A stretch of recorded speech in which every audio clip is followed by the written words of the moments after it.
హరి ఓం. జయ జగజ్జన్. ఏం చెప్తారంటే వేదవ్యాసుల వారు మహాజ్ఞాని.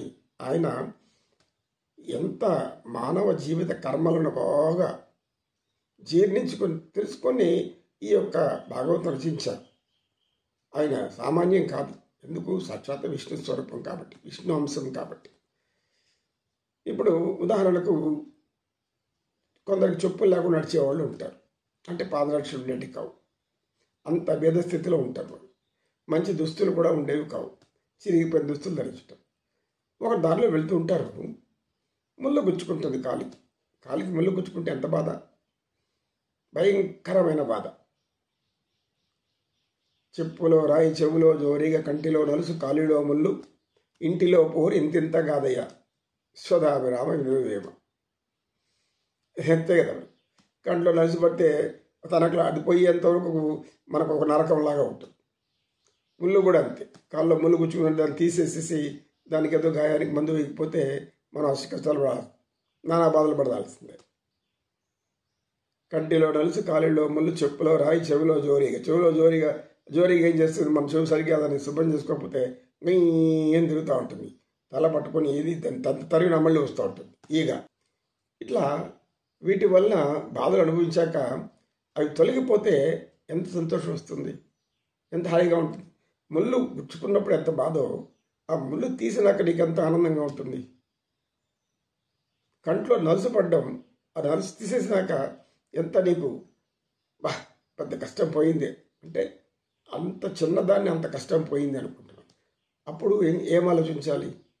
మనం ఈ స్థితిలో ఉన్నాము అంటే కారణం సరైనటువంటి పుణ్యం చేయలేదు అని.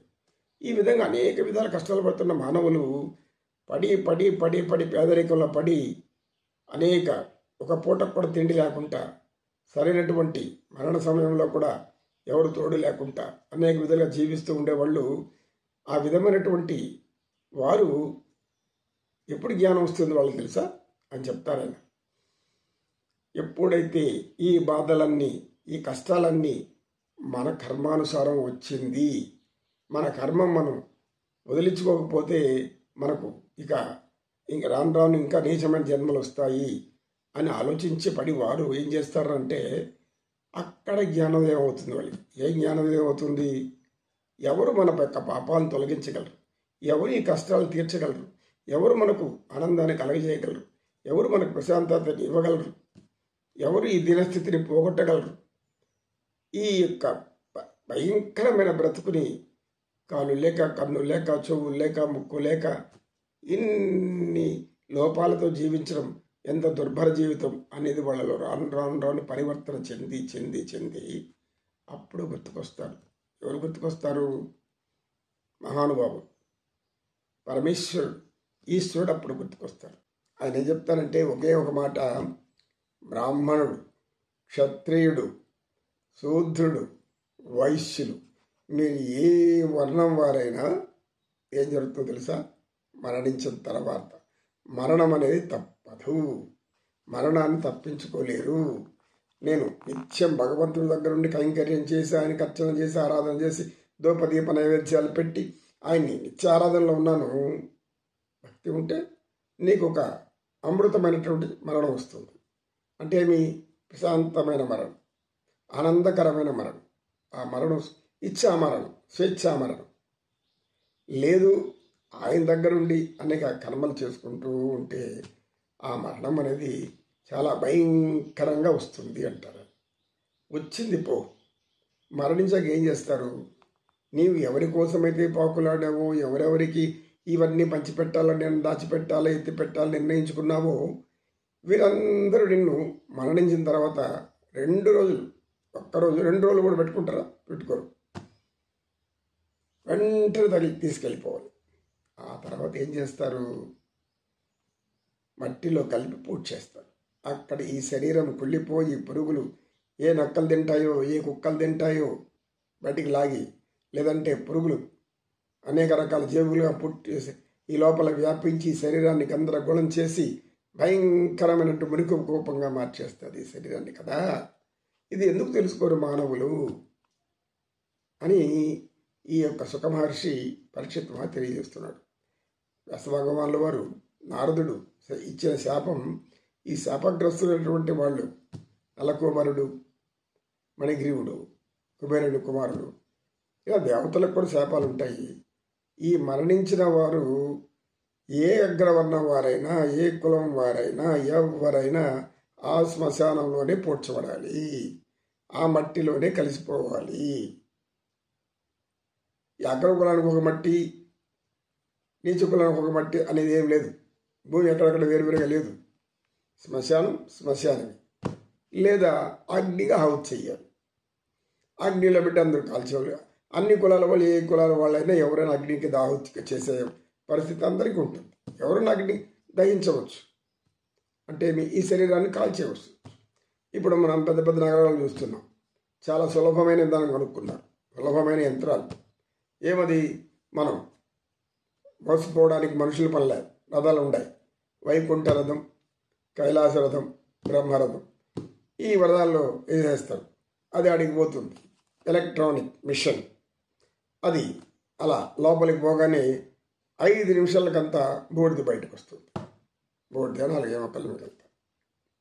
ఏం మిగులుతా ఉంది మనకు, ఎందుకు ఆలోచించం అని అంటారు సుఖ మహర్షి పరీక్షిత్ మహారాజుతో. పరీక్షిత్ మహారాజా, నారదుడు శాపం ఇచ్చాక ఎంత జ్ఞానం ఉంది అక్కడ దాంట్లో అంటే, ఆయన శాపం తర్వాత వచ్చినటువంటి జ్ఞానం మానవులు అందరూ తెలుసుకోదగినటువంటి విషయం ఇది. అందుకే అన్నమాచార్యులు అద్భుతమైనటువంటి వైరాగ్య గీతాలు రాశారు.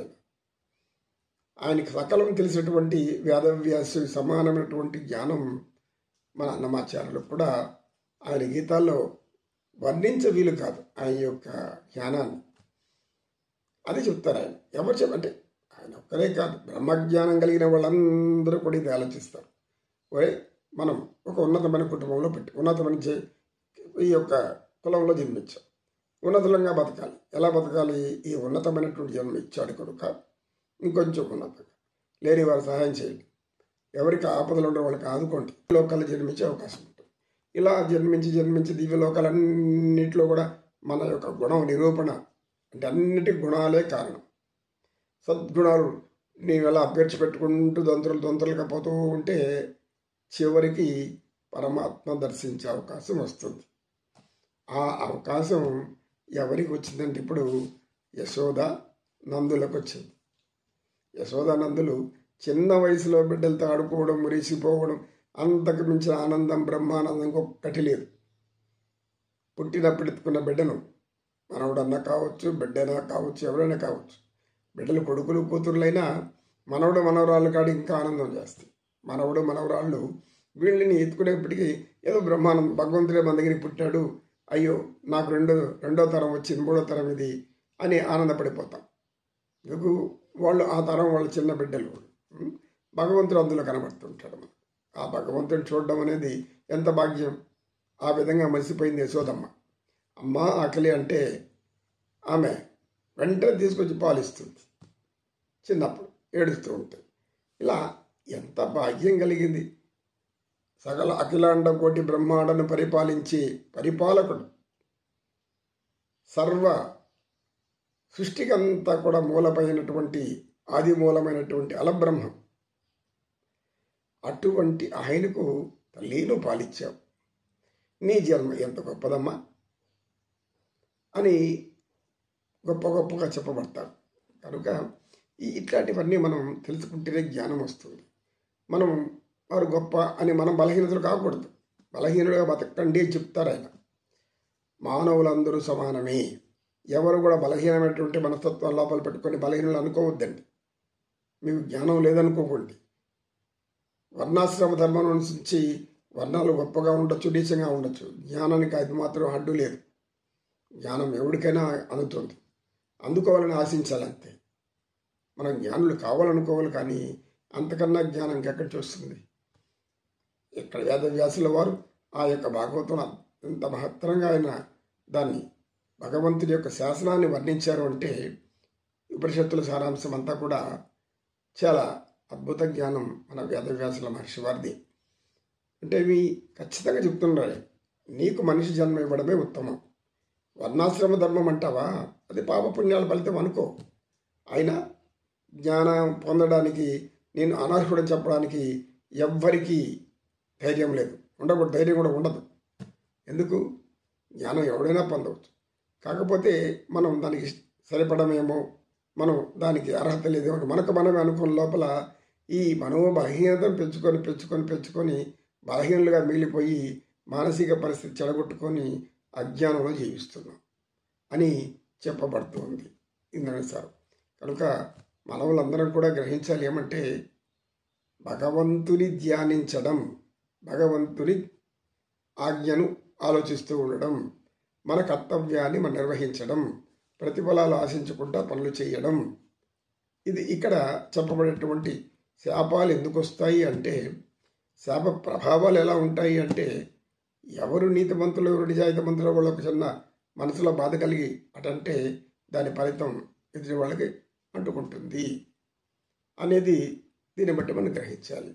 కనుక అందరూ కూడా జీవన విధానంలో భగవంతుని ఎంతసేపు మనం లోపల నిలుపుకుంటున్నాం. పూజ చేస్తాం, తెల్లారితో పూజ చేస్తాం, అన్నీ పెడతాం, అయిపోయింది, హారతి ఇచ్చేసినాం, కొబ్బరికాయ కొట్టేసాం. అక్కడి గుడి ఆ యొక్క పూజా గది నుంచి బయట రావడము, గుడి నుంచి ఆలోచి బయట రావడము, ఆ తర్వాత మన లోకం, భౌతిక లోకం, భౌతిక ప్రపంచం గురించి ఆలోచిస్తాం. ఆలోచించకూడదా? అయితే ఎందుకు ఈ ప్రపంచం ఉంది అంటారా? ఆలోచించవచ్చు, అన్నీ ఆలోచించాలి.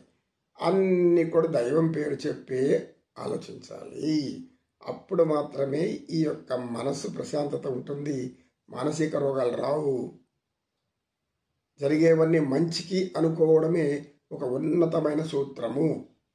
జరిగేవన్నీ మంచికి అనుకోవడమే. అలా అనుకుంటూ ఉండే కొద్ది ఏమవుతుంది, నిజంగానే ఉన్నతమైనటువంటి మంచి జరుగుతుంది. నమో నారాయణాయ. జై శ్రీరామ్. నమో కృష్ణ, నమో కృష్ణ. కృష్ణం వందే జగద్గురు.